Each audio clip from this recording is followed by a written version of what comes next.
Welcome to Millennial Money Minutes, where we tackle tough personal finance topics in 5 minutes or less. With your host, Grant from MillennialMoney.com and Matt from DistilledDollar.com. Hey everyone, today we're going to talk about closing the loop, and this idea, which actually is more formally known as hedonistic adaptation, and it's a simple and it's a simple idea that basically, eventually, like, our mind wants to return to equilibrium, and one of the things that keeps us from doing that is not making decisions. So naturally, our mind wants to close the loop. It always wants us to be making decisions, and so the more we let things hang, the more we sit on the sidelines, the more we just worry about things, the more it slows us down. So a lot of the most successful people in the world are those ones who are able to make decisions quickly and consistently close loops, because your mind can actually only handle so many open loops, and so it limits basically your brain processing power. What do you think about closing the loop, Matt? Yeah, I think it's a great concept because a lot of people, they sort of think about money and then boom, they start thinking about debt, and then they think about investing and they start thinking about all these different things, and it's basically opening up all these different loops in this analogy. It's overwhelming and it's burdensome, and I've been there, and it's stressful, and that's why money is terrible at first. But when you tackle it one at a time, closing the loop, decision at a time, that's where the momentum gets built up and the habits get formed. So I think this principle at its core, it's about moving that stability away from the middle and the equilibrium, and just slowly pushing up 1% every day, and that's why we always harping back to it. Yeah, the daily habits. I mean, because it's funny. Like, the more you read about psychology, neuroscience, behavioral finance, and just money in general and habits in general, the more convergence you actually end up seeing. So this is just another case for kind of the daily money strategy. You're waking up, you're thinking about it every day, you're closing that loop.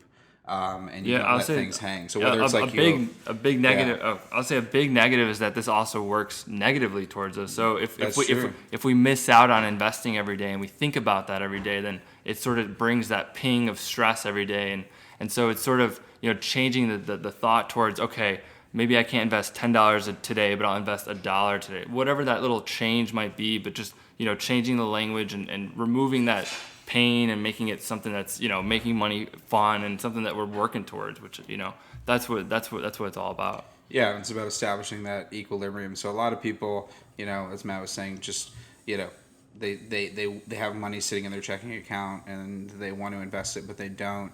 The same thing happens with just paying down debt. A lot of people don't do that. And the other one is just kind of fear of the unknown with investing. So this is one of those things, like, admire Matt, like, still in the middle of his 90-day frugality challenge.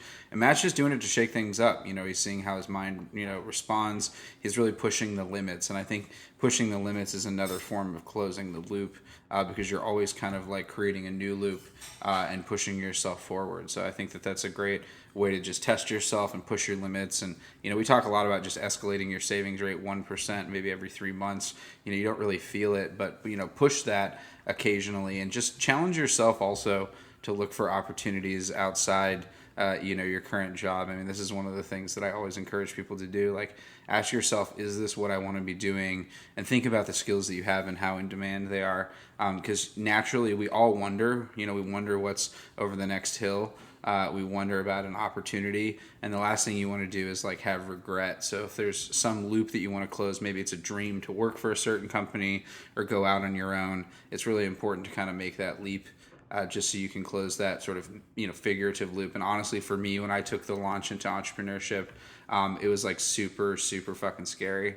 And just making that decision and making that loop, like, not only did I feel like I had more control, but it gave me more confidence and more clarity of vision. That's one of the things, is we don't realize that there are like these walls in front of us all the time, but once we're able to get over them, a whole new world opens up. So whatever you've been holding off, whatever decision, plan, desire, dream, take that first step and make a decision today that moves you closer to that. So that's really what closing the loop is about. Any parting thoughts, My last Matt? thought is just everything comes back to equilibrium, and that's why lottery winners go back to being poor. So when you get that initial success, don't let that just fade away. So just keep at it and keep build the habit while the momentum's there, and then eventually it'll just stick, and then you won't have to work at it. So just ride that wave of initial momentum, and then you'll be great. But don't let it slip, and then you'll kind of fall down the mountain, so to speak. Yeah, and one thing I'd like to end with here is hope you're having a good day, no matter where you are, whether it's the morning, whether you're working out, whether you're headed to work, whether you're on the bus,